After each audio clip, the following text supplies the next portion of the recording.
What's going on, Trip Squad? Today we're going to be talking about, should you play Ring of Elysium?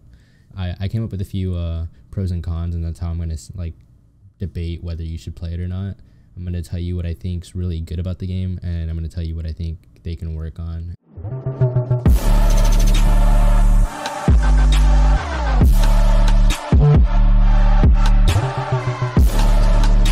Alright, to kick this off, we're going to start off with the pros list.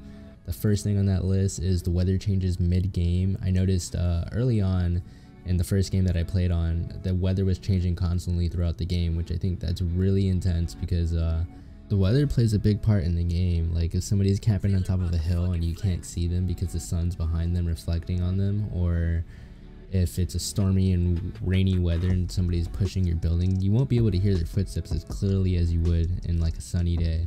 So weather plays a big part in this game, and I feel like if it changes constantly throughout the games, it makes you thrive to be a better player instead of just backing out. Oh, this is a rainy map. Oh, this is a foggy map. Sure, I mean, you might not like foggy or rainy weathers, but it's pretty cool because it makes you adapt. You're gonna have to learn to play it all. Next on this list is gliders. The reason why I chose gliders is because it's pretty unique. They didn't choose parachutes like any other battle royale. They chose gliders, and it's honestly it feels very good when you control it. So if I turn left or right, my glider is gonna go left or right. It's not gonna like lean, it'll actually go to that direction. So it feels really good. You have so much control over where you can go in the air. It honestly reminds me a lot of Fortnite. The next one I'm gonna choose is swimming underwater, and this one's a really big one for me because the last battle royale that I played, believe it or not, you couldn't go underwater because once you died swimming in the water, you were dead. Like there was no picking you up, you were dead. So I think it's really neat. Along with how much I appreciate the water, I do appreciate the sound effects. This game has great sound effects, like to where you hear crickets chirping in the distance, or you hear gunshots firing from like 100 meters away, and then you hear thunder from the lightning that strikes. It's pretty crazy. Like the stuff that you hear in this game you wouldn't expect to hear, because when I first started parachuting in the game I was like, what the hell, do I hear crickets? What am I hearing? And then the sounds change depending on where you're at on the map and whatever weather it is. It's pretty nuts. Like for example, I'm up in the hills and then the wind's just blowing, you can hear birds and stuff going on. It's pretty crazy. I like it. Another pro is the swap scopes and the fly ability. It's a hotkey already built in the game that allows you to swap the secondary scope that you have in your gun. For example, if you're shooting at somebody from long range and somebody flanks you up close, you can push Control V and it'll swap it to the secondary scope that you have in that gun, and then you can just pop off on them, turn on them, blah blah blah blah. So yeah, that's pretty good that they implemented that. Gives you more versatility over what you can do in the game.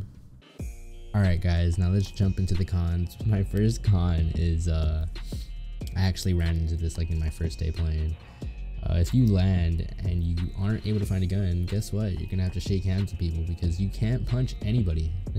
There's no punching mechanic in game, which is kind of retarded. Now I'm not entirely sure if they're gonna keep this in the game when it's fully released. I'm pretty sure they're not going to, because in every other battle royale you're able to punch people. Now I feel that the driving in this game is extremely clunky. It can be fixed.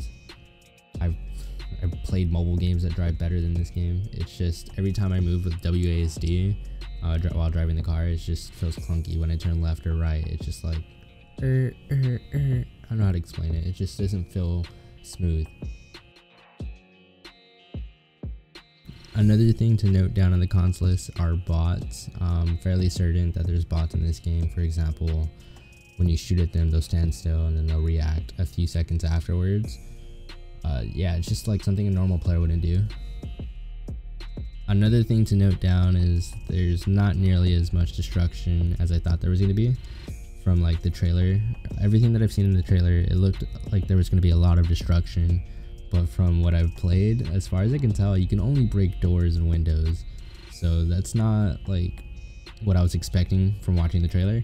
So hopefully they plan to implement that later on. Only time will tell. Another con on this list is that the games are limited to 60 players. That goes for duos and solos. I don't know if they're gonna keep this as a limiting mark. I hope they plan to expand it in the future up to like at least 100.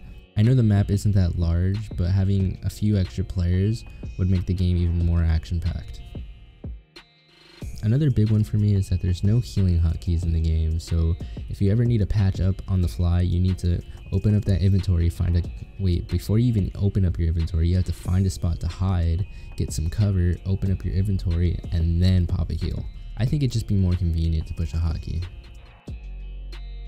Alright guys, I hope you guys enjoyed this video. If you did, make sure to leave a thumbs up. Make sure to subscribe if you haven't, if you're new, and keep in mind that everything that I went over in this video is subject to change. It's in beta right now, so upon release, everything can change though. I will make you a sunset view. I will make it so you're gonna want to. Be a haunted walk with me.